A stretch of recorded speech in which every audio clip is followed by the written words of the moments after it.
স্পেনের শিরোপা জয়টা আসলে আজকের দিনের শুরুতেই কিন্তু অনেকটাই নির্ধারণ করে দিয়েছিলেন উইম্বলডন চ্যাম্পিয়ন হওয়া, নিজের টানা দ্বিতীয় গ্র্যান্ড স্ল্যাম জেতা আলকারাজ। আসলে এই কথাটা টেনে আনছে এই কারণে এই তাদের চতুর্থ ইউরোর শিরোপা, এবং এটি হচ্ছে রেকর্ড একটি শিরোপা। কারণ এই গেল 12 বছর ধরে কিন্তু জার্মানি সাথে কিন্তু তাদের একটা ছিল যে কে সর্বোচ্চ দিকে চলে যায়, 3টি করে ইউরোর শিরোপার মধ্যে কিন্তু সীমাবদ্ধ ছিল। এবার কিন্তু মোটামুটি বলাই যায় যে ইউরোর ক্ষেত্রে এককভাবে আধিপত্য বিস্তার করলো স্পেন। এবং আজকের ম্যাচটি প্রথমার্ধ যদি দেখা হয়, আমরা যেমনটা পুরো টুর্নামেন্টটা দেখে আসছিলাম যে মোটামুটি একটা দাপটের সাথে খেলা চলছিল দুই দলেরই, যারাই খেলুক না কেন। প্রথমার্ধেই একটা দাপট চলে আসতো, গোল দিয়ে একদল লিড নিত, পরে দ্বিতীয়ার্ধে ম্যাচ ঘুরে যেত। আজকের ম্যাচটা ছিল টোটালটাই একদম ভিন্ন রকম। প্রথমার্ধটা একদমই বিবর্ণ ছিল, একদমই সাদামাটা ছিল। কেউ কোনো রকমের গোলের শট নেওয়া হয়েছে, কিন্তু অ্যাকুরেট যে চান্সগুলো যে বলা যায় যে হ্যাঁ গোল হতে পারতো, ভালো সেফ ছিল বা ভালো ডিফেন্স হয়েছে, সেরকম কোনো কিছুই কিন্তু আমরা দেখিনি। দ্বিতীয়ার্ধের শুরুতেই একদম পাল্টে গেল খেলার চিত্র। বিশেষ করে স্পেনের ফরওয়ার্ড লাইনের কথা বলতেই হয়, যে মানে শুরু থেকেই, দ্বিতীয়ার্ধের একদম শুরু থেকেই যেভাবে দাপটটা তারা ধরে রেখেছে।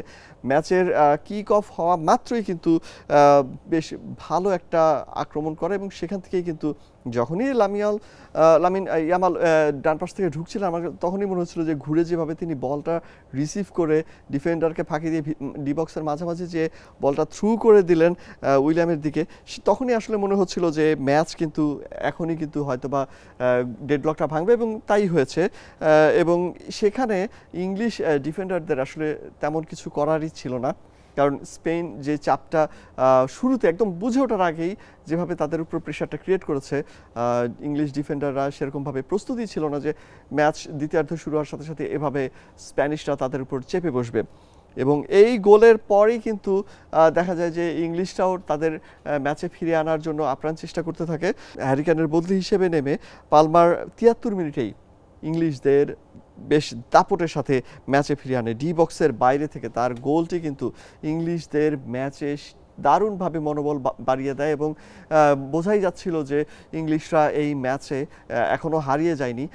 শেষ 15 মিনিট হয়তো বা তারা ধরে রাখতে পারলে অতিরিক্ত সময় বা টাই ব্রেকে গড়ানোরও একটা সম্ভাবনা ছিল, কিন্তু সেই জিনিসটা হতে দেয়নি কিন্তু স্পেনের তরুণ তুর্কিরা। তারা কিন্তু ম্যাচটিকে ধরে রেখেছে, শেষ 10 মিনিট বেশ দাপটের সাথে খেলেছে।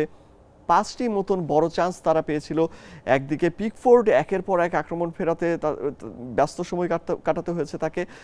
দুটি শিওর একদম পুরো বলা যায় যে ইয়ামালের একটি শট যদি তিনি ডাইভ দিয়ে পিকফোর্ড না সরাতেন, না হলে কিন্তু ম্যাচ কিন্তু সেখানেই ঘুরে যেত। এবং সেই পর্যন্ত কিন্তু অবশ্য অপেক্ষা করতে হয়নি। 13 মিনিটের ব্যবধানে সমতায় ফেরার ইংলিশরা সমতায় ফেরে, এবং তার ঠিক 13 মিনিটের ব্যবধানেই কিন্তু ওয়ারজাবাল যেই গোলটি করলেন, মানে বলাই যায় যে কুকুরেলার বাড়ানো যে পাসটি মানে এত তীব্র গতির ছিল বাম প্রান্ত থেকে, মানে আমরা টিভিতে যারা দর্শকরা ছিলাম আমরা মনে হচ্ছিল যে বলটি হয়তো বা সময় লাগবে বা একজন ডিফেন্ডারও তার কাছাকাছি চলে এসেছিল, কিন্তু তিনি যে তড়িৎ গতিতে বলটি থ্রু করলেন ডি বক্সের ভিতরে, হ্যাঁ কিছুটা এখানে কিন্তু সংশয় কিন্তু দেখাতেই পারে।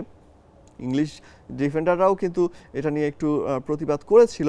আমার কাছে কিছুটা মনে হয়েছিল হয়তো বা ভিএআর জিনিসটা চেক আউট করবে, হয়তো বা চেক আউট করেছেও, এই মুহূর্তে কোনো কিছু বলা যাচ্ছে না।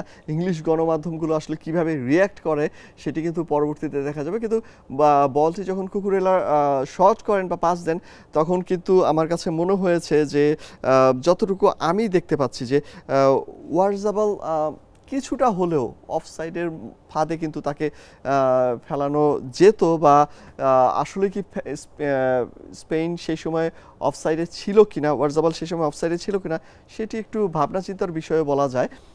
সেটি আসলে যেহেতু মাঠে রেফারি বা ভিএআর কোনো সিদ্ধান্ত দেয়নি, গোল যেহেতু তারা ডিক্লেয়ার করেছে, সেক্ষেত্রে বলাই যায় যে 90 মিনিটের মধ্যেই কিন্তু ইউরোর ফাইনালটা এবার নিশ্চিত হয়ে গেল। এবং বিশেষ করে দ্বিতীয়ার্ধের শেষ 10 মিনিট স্প্যানিশ আক্রমণ ভাগ যেভাবে ইংলিশদের উপর দাপটের সাথে চাপ প্রয়োগ করেছে, এই জায়গাটিতেই ম্যাচটি হেরে যায় ইংল্যান্ড, এবং চতুর্থবারের মতো স্প্যানিশরা সামর্থ্য হয় নিজেদের ঘরে এই ইউরোর 2024-এর শিরোপাটি তুলে নিয়ে যেতে। অলক হাসান, যমুনা স্পোর্টস।